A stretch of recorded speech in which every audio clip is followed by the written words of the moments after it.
आहे म्हणून येतात, पण इथे 80% जे मराठी तरुण तरुणी आहेत, जे इंग्रजीत किंवा इतर कोणत्याही भाषेत तुम्हाला पाहिजे कॉल सेंटरमध्ये, कारण वेगवेगळे प्रोजेक्ट चालतात इथे, वेगवेगळ्या देशातले, वेगवेगळ्या भाषेतले, पण कोणी सांगितलं की मराठी मुलं मुली त्यात काम नाही करू शकत किंवा ते त्या भाषेत बोलू शकत नाहीत, म्हणून त्यांना जॉब एम्प्लॉयमेंट क्रिएट करण्यासाठी तशा प्रकारची पावलं देखील उचलली जातील. त्याच्यानंतर स्किल्ड एम्प्लॉयमेंट, आता मोबाईल सेक्टरमध्ये हँडसेट्स येतात, मोबाईल हँडसेट असेल, लॅपटॉप असेल, ह्याच्यामध्ये सॉफ्टवेअर हार्डवेअर ह्याच्यामध्ये मुलांना ट्रेनिंग देऊन तिथे जे जॉब एम्प्लॉयमेंट आहे ते एम्प्लॉयमेंट कशा प्रकारे महाराष्ट्राच्याच मुला मुलींना मिळेल ह्याच्यासाठी देखील पावलं उचलली जातील. बाकी येत्या दिवसात तुम्हाला कळेलच, आणखीन पण या सेक्टरमध्ये जे जे काय करणं शक्य असेल ते सगळं या संघटनेमार्फत केलं जाईल. संघटनेचं नाव मी तुर्तास सांगत नाही, संघटनेचं नाव उद्धव साहेबच जाहीर करतील, उघडल्यानंतर कळेल. बस इतकंच सांगून मी माझे 2 शब्द थांबवतो. मला वाटतं एक महत्वाचं आहे की अखिल पक्षानंतर त्यांनी अनेक विषय घेतलेले आहेत आणि साधारणपणे ह्या विषयामध्ये लक्ष घालण्यासारखं तेवढं कोणीच नव्हतं. आज जग बदलत चाललेलं आहे. आपण पाहतोय कोडिंग पासून सगळं काही, मग बाकीचे वेगळे सॉफ्टवेअर्स असतील, हार्ड स्किल्स, सॉफ्ट स्किल्स, ह्या सगळ्या गोष्टींसाठी नेहमीच साधारणपणे 80% समाजकारण, 20% राजकारण करणारा आमचा पक्ष ह्याच्यात पुढाकार घेत आहे. कारण आपण पाहतो अनेकदा आपण आंदोलनं करतो, नोकऱ्या पाहिजेत, आम्हाला रोजगार पाहिजे, पण तरुण तरुणींना ह्या मार्गावर नेण्यासाठी जसे शिवसेना गेले 50 वर्ष आम्ही क्लासेस चालवत असतो, मग इंग्लिश स्पीकिंग पासून IBPS, रेल्वे वगैरे ह्या सगळ्या एक्झामसाठी, तसं ह्या क्षेत्रात देखील काम करणं तर गरजेचं आहे. हे क्षेत्र खूप मोठं होत चाललेलं आहे, वाढत चाललेलं आहे आणि ह्या क्षेत्रात आता ते पाऊल पुढे टाकण्यासाठी ही संघटना आम्ही पुढे आणतो. मी उद्धव साहेबांना विनंती करेन की मला तर आपण पाहिजे तर प्रेस म्हणतो, बाकी काही असेल तर लॉन्च. दोन्ही तरुणांनी या संघटनेचा उपयोग काय होणार आहे हे अत्यंत चांगल्या शब्दात सांगितलेलं आहे. युग किंवा काळ झपाट्याने पुढे चाललेला आहे, झपाट्याने बदलतो आहे. आधुनिक तंत्रज्ञान हे आपल्या आयुष्याचे एक आता अविभाज्य घटक झालेले आहे. जसं मोबाईल, मी तर म्हणेन आपल्या शरीराचंच एक अविभाज्य घटक झालेलं आहे. हे नवीन तंत्रज्ञान विकसित होत असताना आपला उपयोग करून कोण घेत असेल ठीक आहे, कारण या तंत्रज्ञानाचा उपयोग सुद्धा सर्वसामान्यांना होतोय, पण त्या माध्यमातून कोणाची फसवणूक होत असेल तर ते मात्र सर्वथा अयोग्य आहे. ज्याचा उल्लेख आता अखिलेश तू केला, ती शेतकऱ्याच्या शेतात न केवळ जाते, पण त्या शेतकऱ्याला त्याचा मोबदला कदाचित एखाद्या वेळेला थोडंफार मिळत असेलही, मी नाही म्हणत नाही, पण या कंपन्या मात्र दर महिन्याला त्याचा मोबदला घेत असतात. अशा अनेक गोष्टी आहेत की ज्याच्यावरती कोणीतरी लक्ष ठेवण्याची गरज आहे. आणि महत्त्वाचा विषय जो सांगितला की प्रीपेडच्या माध्यमातून होणारी एक लूट, किंवा आता खरंच आपण तेवढा डेटा वापरलाय का, तेवढे कॉल झालेत का, हे कोणी बघत नाही. पण प्रीपेड म्हटल्यानंतर एवढे वापरले गेले असं समजून तो फोन कट केला जातो किंवा पुन्हा त्याच्याकडे ते भरल्याशिवाय तो चालू होत नाही. साहजिकच आहे, गरजेची ही वस्तू असल्यामुळे बिनबोवाटपणाने हे कर भरले जातात किंवा ही बिल भरली जातात, पण यापुढे तसं होऊ नये याच्यासाठी कोणीतरी पुढाकार घ्यायला पाहिजे. यापेक्षा आम्ही पुढाकार घेत आहोत याचं मला एक समाधान आहे. आणि नक्कीच शिवसेना जे जे काही करते ते सर्वसामान्य जनतेच्या हितासाठी करते. त्याच दृष्टीने या एका तंत्रज्ञानाच्या क्षेत्रात टाकलेले एक चांगलं मोठं पाऊल आहे. मी शुभेच्छा तर देतो आणि संपूर्ण शिवसेनाच नाही तर सर्वसामान्य जनतासुद्धा याला आशीर्वाद दिल्याशिवाय राहणार. तर आपण आता अधिकृत अनावरण करूया, म्हणजे त्याचं नाव पण कळेल.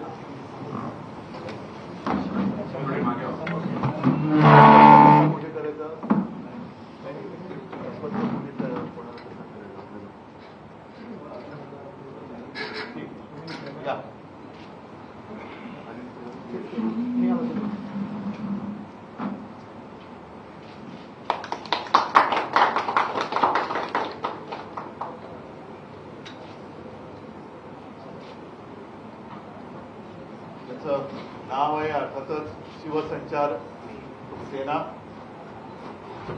शिवसंचार हा सगळीकडेच असणार आहे, जो आहेच. आता या तंत्रज्ञानाच्या क्षेत्रामध्ये सुद्धा शिवसंचार होत आहे. त्याच्याबद्दल अखिलेश तुझं अभिनंदन करतो की तू या क्षेत्राकडे लक्ष दिले.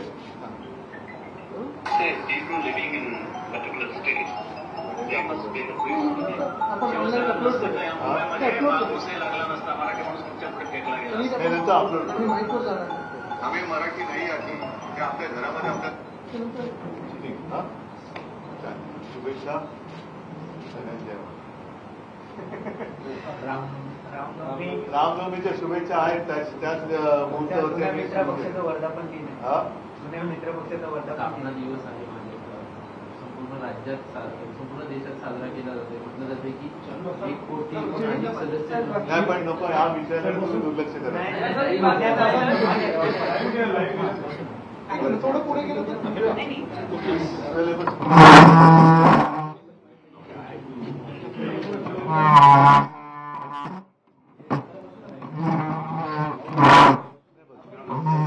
आपलं बसा नाही. हा काय म्हणताय? वर्धापन दिन आहे. कोणाचा? स्थापना दिवस आहे. भाजपचा स्थापना दिवस तिथीप्रमाणे की तारखेप्रमाणे की सोयीप्रमाणे? नाही, नक्की कशाप्रमाणे? कारण सोयीप्रमाणे नाही. आज भाजपचा वर्धापन दिन आहे, तो तिथीप्रमाणे, तारखेप्रमाणे की त्यांच्या सोयीप्रमाणे, कशाप्रमाणे ते तर सांगा. मग तशा शुभेच्छा देतो.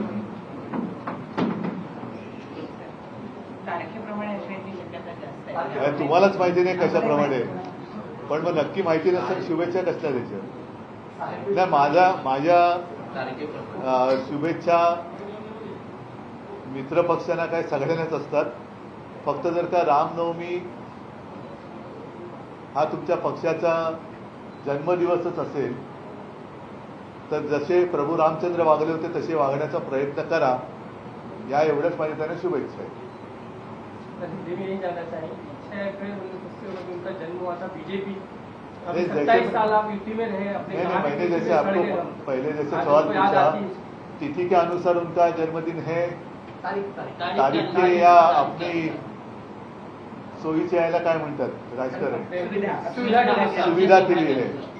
अगर कुछ भी हो, लेकिन आज रामनवमी का अवसर देखकर उन्होंने वो अगर जन्मदिन मनाते होंगे तो मेरी शुभकामना यही है कि जैसे प्रभु रामचंद्र, उनका जो एक चारित्र था, उनका जो एक बर्ताव था, राम राज्य की बात करते हैं तो उनके कदमों पर कदम डाल के आगे चलिए. सर आप कम से कम 27 साल हम यूपी में उस वक्त रहे. अब अगर उसको अगर आप बैकग्राउंड नहीं, अभी 27 साल लगता है आपको कि वो अभी भी लगता है वेस्ट ही हो गया उसका? नहीं, आपको क्या लगता है कि उसको मैं वनवास मानूं?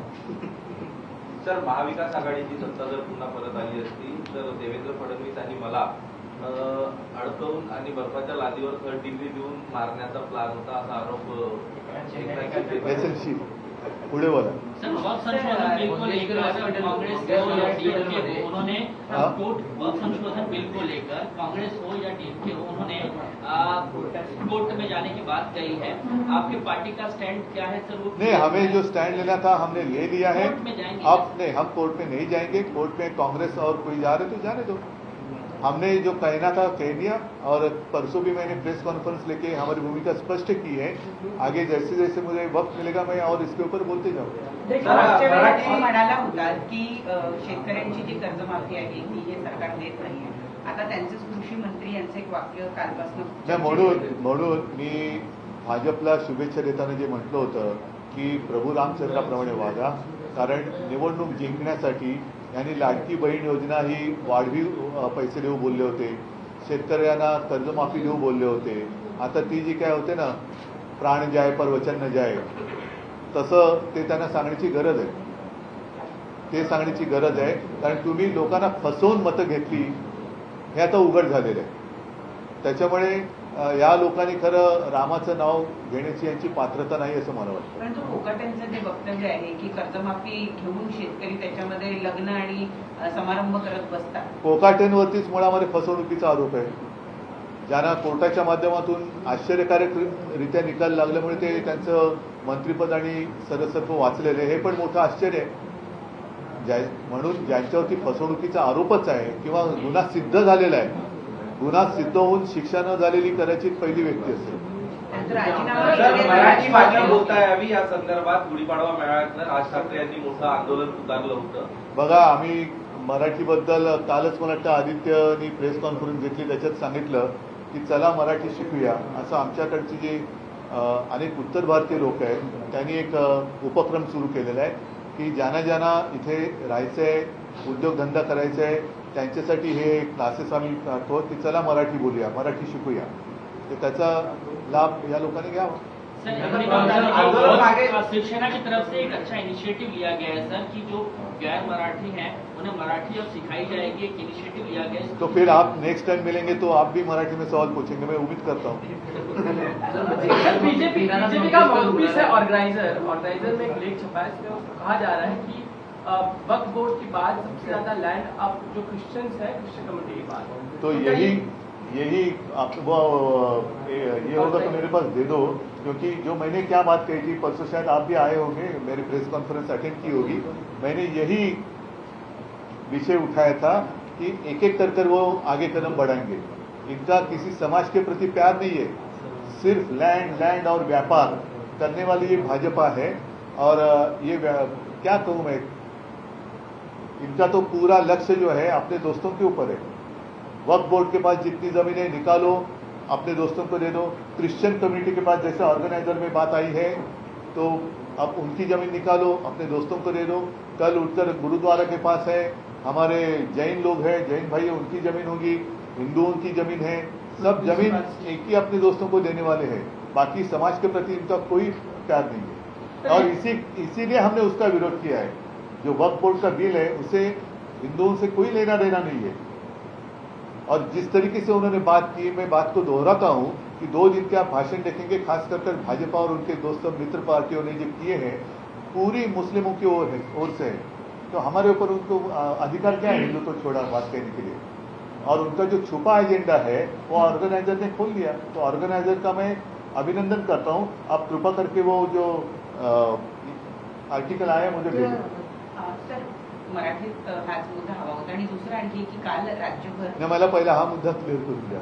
तेच ऑर्गेनायझर मराठी ऑर्गनायझर मध्ये आता तुमच्या माध्यमातून मला कळलं की ऑर्गनायझर मध्ये आता छापून आलंय की आता तो कुठला पिक्चर होता ना, आई रे आई अब तेरी बारी आई, सिंगम. तसं आता वक्फ बोर्डाचं पहिलं एक त्यांनी पुढे केलं की वक्फ बोर्डाकडच्या जमिनी पहिल्या घेणार आणि त्यांच्या मित्रांना देणार. आणि मी तुमच्या लक्षात असेल, तुम्ही माझं रेकॉर्डिंग केलं असेल तर ते काढून बघू शकता की आता पुढची पायरी एक क्रिश्चियन कम्युनिटीकडे जेवढी जमीन आहे त्याच्यावरती घेतील, ती जमीन घेतील. बौद्धांकडे काय असेल, शीख माझ्या बंधूंकडे बांधवांकडे असेल, जैनांकडे असेल, हिंदूंकडे आहे, हिंदू देवस्थानांची जी आहे. अनेकांना असं वाटतं की ही संस्थानं बरीचशी सरकारकडेच आहेत.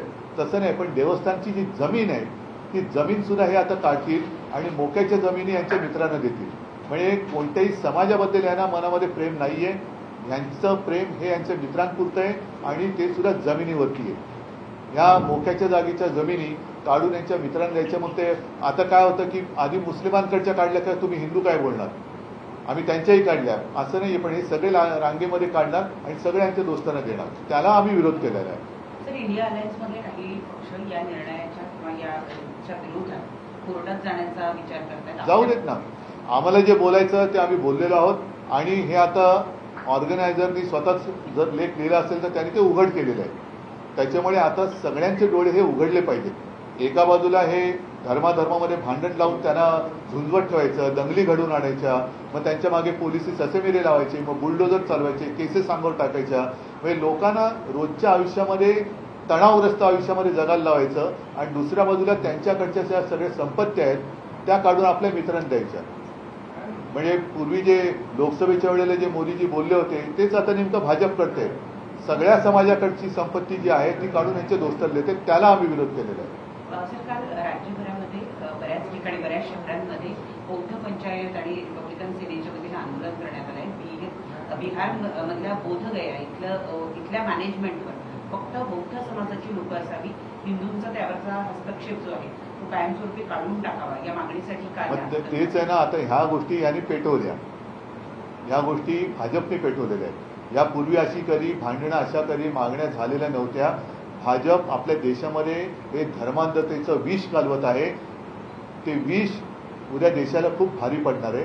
म्हणून आत्ताच वेळ आहे. देशातल्या सर्व जातपात धर्माच्या पलीकडे जाऊन सगळ्यांचे डोळे उघडले पाहिजेत आणि ही विषवल्ली जर कोणी पेरत असेल तर त्या विषवल्ली पेरणाऱ्याला आपल्यापासून दूर ठेवलं पाहिजे. याला जोडण्यासाठी मोहन बाबूंनी आज एक वक्तव्य केलंय की सर्व जाती पंथांनी एकत्र यावं आणि हिंदू माणसांसाठी स्मशानभूमी आणि पाणी आणि देवस्थानी एकच असावं.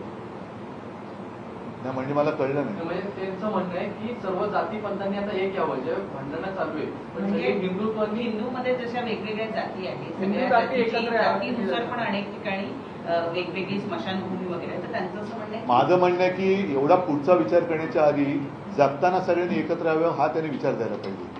ठीक आहे, गेल्यानंतर माणसाचा काय उपयोग तुम्ही आहे तुमच्या एकतेचा. जिवंत असताना तुम्ही विष घालवताय त्यांच्यामध्ये. हिंदूंमध्ये मराठी अमराठी करताय, मराठीमध्ये मराठा मराठी तर करताय, हरियाणामध्ये सुद्धा तिकडे जाट जाटे तर केलं, गुजरातमध्ये पटेल पटेले तर केलं. तर हे माणसं जिवंत आहेत तेव्हा एकत्र येण्यासाठी करा. मेल्यानंतर तुम्ही कोण काय सांगणार एकत्र येण्याची. तर जिवंत माणसासाठी काम करा. सगळ्यांना धन्यवाद. सगळ्यांना हां, जय जय.